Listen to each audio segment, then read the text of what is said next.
Wednesday's a funny day for us at Booth Court. It's laundry morning. We have two sessions, 8:30 to 10:30 for the washing machine and 10:30 to 12:30 for tumbling.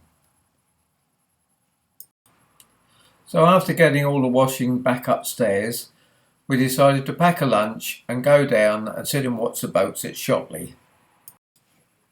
Rain showers had been forecast, so we weren't worried. We'd just sit in the car and watch what happened.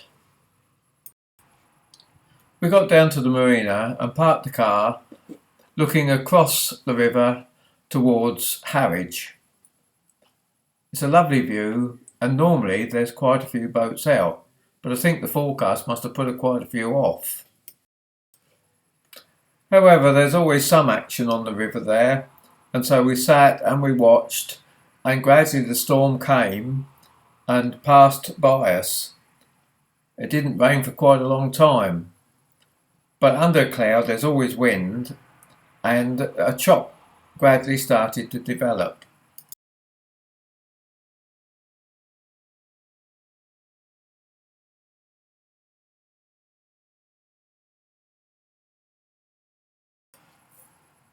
You can see to the right of the picture that little white horses are beginning to show on the surface of the river.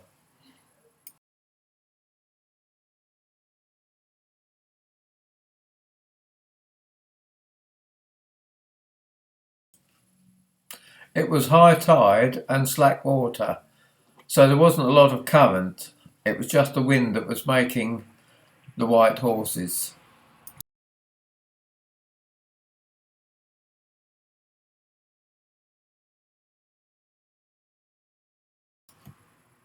In this you can see the rain shower reaching Harwich, and the boat on the water will show you what the chop is by the way the bow is going up and down. It looks like it was motor sailing up to Manningtree.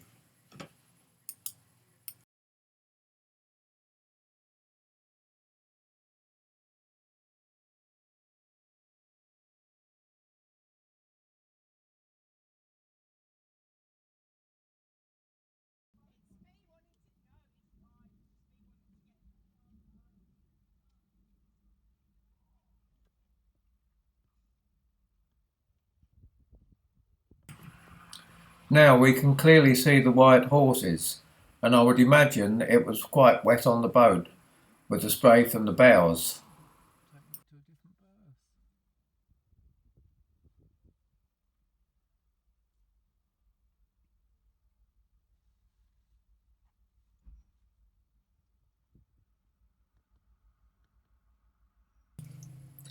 I clearly recall when I used to sail with my friend Geoffrey that he didn't like that one little bit, and he was soon calling for Huey. 2 or 3 times when we'd overnighted somewhere, Geoffrey would have a fried breakfast before we left, and if it was choppy out to sea, the breakfast usually fed the fish. This boat has just come through the gate marking the channel up to Shotley Marina Lock. At slack water the approach is quite simple and safe, but when the tide is running it runs across the channel, so there are leading lights at the lock gates that indicate which way you should steer.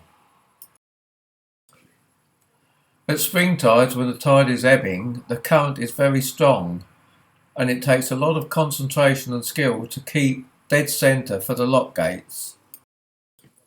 I once entered the marina in reduced visibility, and I had to take a leading mark at Harwich between the gateway until I could see the lock gates and the leading marks there. The tide was ebbing fast, and it caused me a few moments of anxiety, well, a few minutes really, before I could see the lock gates clearly.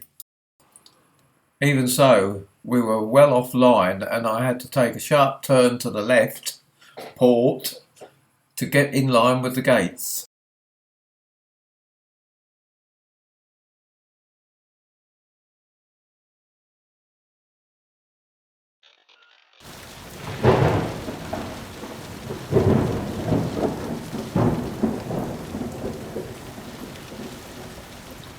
Well, eventually the storm reached us and it started to pour with rain. And visibility just disappeared because we were sitting in the car looking through the windscreen.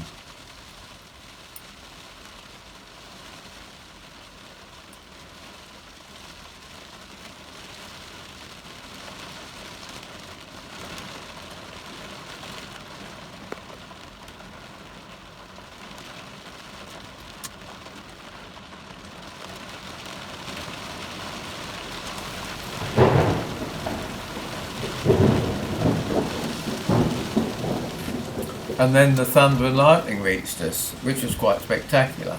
However, this thunder and lightning has been dubbed in.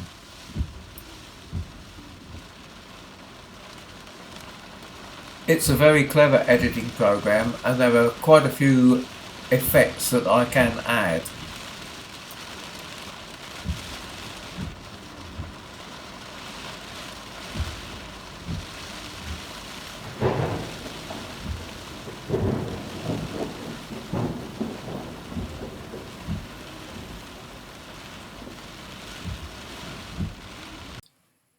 After the storm passed, I went and got a couple of ice creams, and Betty and I sat in the car for a while longer, enjoying our ice creams, until we decided it was time to return home.